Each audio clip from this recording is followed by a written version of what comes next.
En esta ocasión trataremos un artículo que como mínimo resulta sumamente interesante. Aludiendo a Shakespeare, ¿movilizar o no movilizar? Esa es la cuestión. Este texto fue escrito por Hudson, Coe y da Silva, autores que dentro de su repertorio tienen múltiples artículos publicados. Hablamos que para Hudson son 257 y para Coe 147, y a su vez tienen un índice H significativo, 53, 46 y 10 respectivamente. En la unidad de cuidados intensivos tenemos un problema que lamentablemente durante muchas décadas fue ignorado: la atrofia muscular, un fenómeno común y temprano dentro de la unidad de cuidados intensivos. De hecho, se estima que entre el 25 al 75% de los pacientes críticamente enfermos con ventilación mecánica desarrollan atrofia muscular. Es una condición que inicia en las primeras horas de la ventilación mecánica invasiva y ocurre como resultado de una enfermedad crítica que va a comprometer las fibras musculares, atrofiándolas, y va a causar una discapacidad sostenida. La debilidad en la unidad de cuidados intensivos podemos atribuirla a múltiples fenómenos: atrofia muscular, alteración de la contractilidad, neuropatía, y podríamos mencionar que participan las principales vías asociadas con la degradación de proteínas musculares, entre ellos el sistema de proteasoma de ubiquitina y también la autofagia desregulada. La disminución de la masa muscular se debe a la reducción del área de sección transversal de las fibras musculares. En las que tienen isoforma de cadena pesada de miosina, que son las tipo 1, se estima que hay reducciones del 70% en los pacientes hospitalizados en la unidad de cuidado intensivo, y en cuanto a las reducciones de la isoforma tipo 2, se estima que llegan a ser del 75%. Recordemos entonces que nosotros tenemos tipos de fibras musculares: las fibras lentas o tipo 1, que son rojas o oxidativas, tienen una contracción lenta, tienen baja fuerza, tienen una alta resistencia a la fatiga, se encuentran en mayor cantidad, tienen un mayor contenido de mioglobina y de mitocondrias. Tenemos unas fibras mixtas que son tipo 2A, que tienen unas propiedades intermedias entre las fibras rápidas y lentas, se encuentran en una moderada cantidad. Y en cuanto a otras características relevantes, estas van a variar dependiendo del músculo y de la persona, dependiendo si se ejercita o no. Y tenemos unas fibras rápidas, que son las fibras blancas o glucolíticas, conocidas también como fibras 2B, que, como indica su nombre, son de contracción rápida, tienen alta fuerza y se fatigan rápidamente. Se encuentran en menor cantidad y se caracterizan también por una mayor cantidad de glucógeno.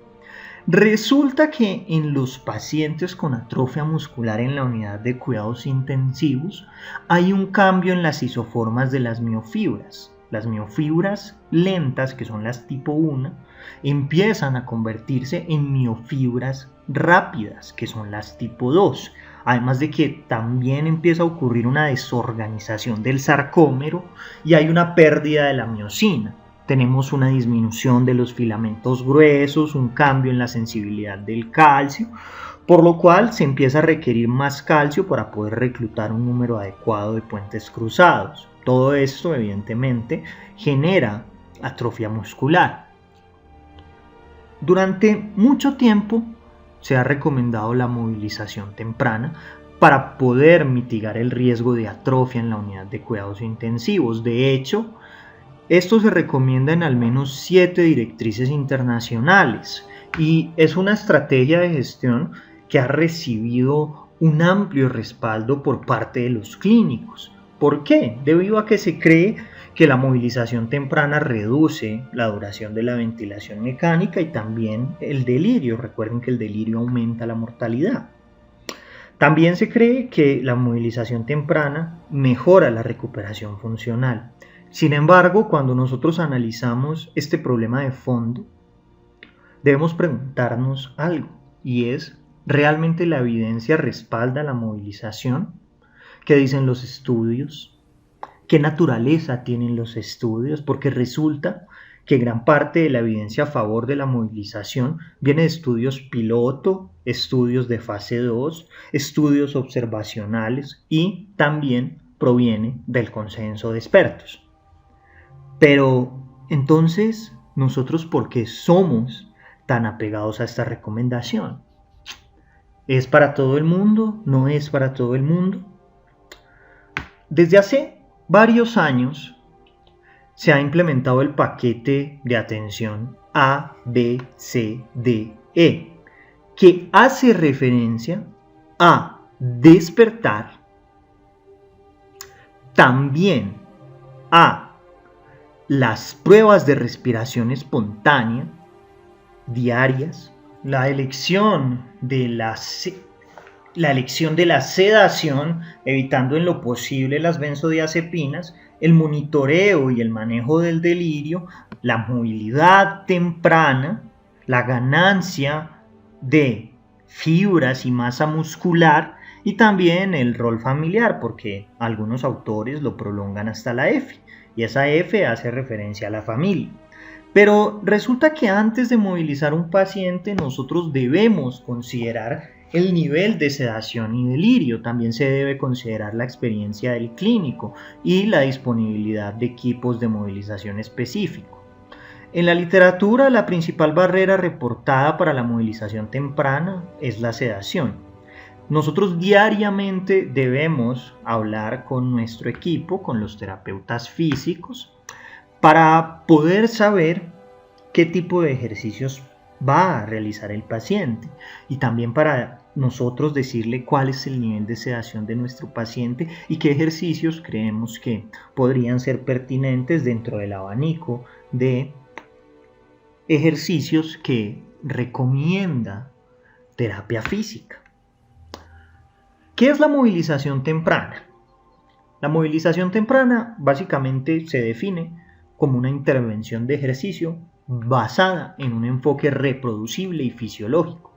Y el objetivo de la movilización temprana es administrar, valga la redundancia, la movilización temprana tan pronto como sea seguro hacerlo. Y esto se debe realizar cuando el paciente esté hemodinámicamente estable. Sin embargo, tenemos un problema cuando vamos a los estudios. La primera dificultad es la definición de temprano. Les pondré dos ejemplos.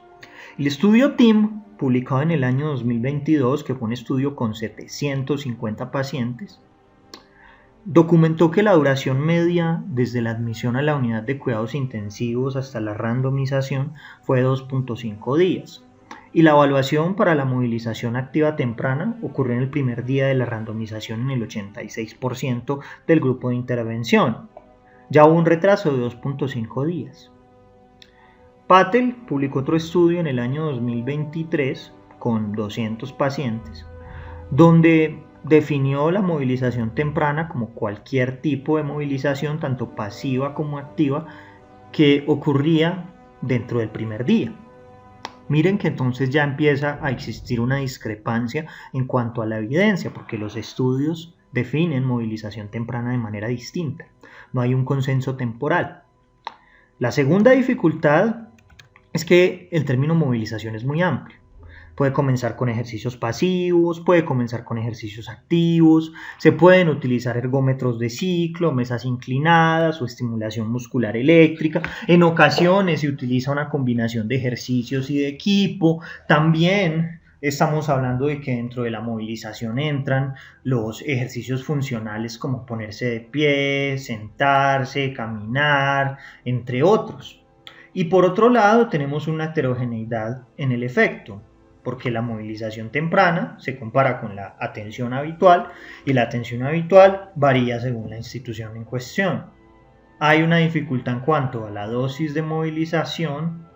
También existe una heterogeneidad en el efecto de la movilización, etcétera, etcétera, y eso lo podemos ver planteado en esta tabla. Esta tabla, que es extraída del artículo de Hodgson, muestra la heterogeneidad que existe en torno a los estudios de movilización, tanto en la edad de los pacientes, los diagnósticos primarios, el Apache 2 y el SOFA basal, las intervenciones que se realizaron, si se utilizaron intervenciones activas o pasivas, la duración de la ventilación mecánica en cuanto a días, también el tiempo que tuvo que transcurrir antes de que se realizara la primera intervención, etcétera, etcétera. Y como puede apreciarse, es ampliamente heterogéneo.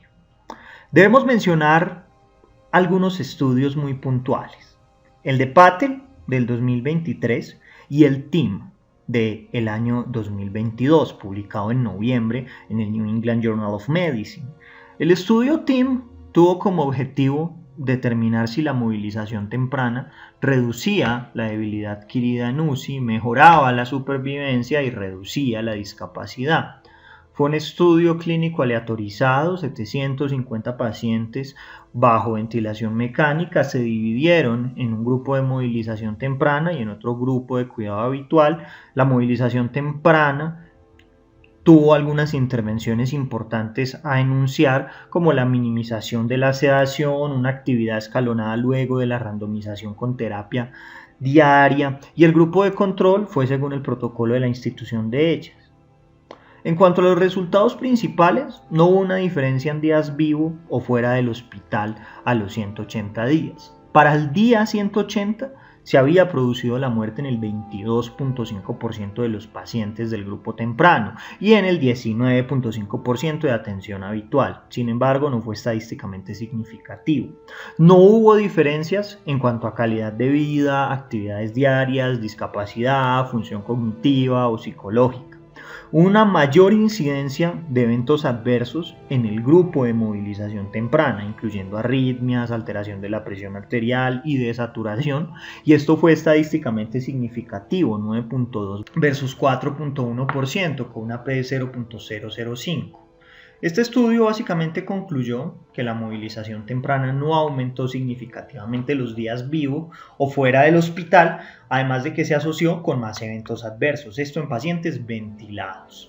Tenemos también el estudio de Patel, que se publica en junio del 2023 en Lancet. El objetivo fue evaluar si la movilización temprana reducía el deterioro cognitivo y la discapacidad a un año de la enfermedad crítica. Fue un estudio controlado, aleatorizado, monocéntrico, con 200 pacientes que estaban en una UCI médica y quirúrgica de la Universidad de Chicago. La movilización temprana fue un día luego de la aleatorización y la usual fue terapia física y ocupacional proporcionada cuando lo ordenaba el equipo médico principal, en torno aproximadamente al cuarto y quinto día. En cuanto al deterioro cognitivo a un año, fue en el grupo de intervención del 24%, en el grupo de cuidado habitual del 43%.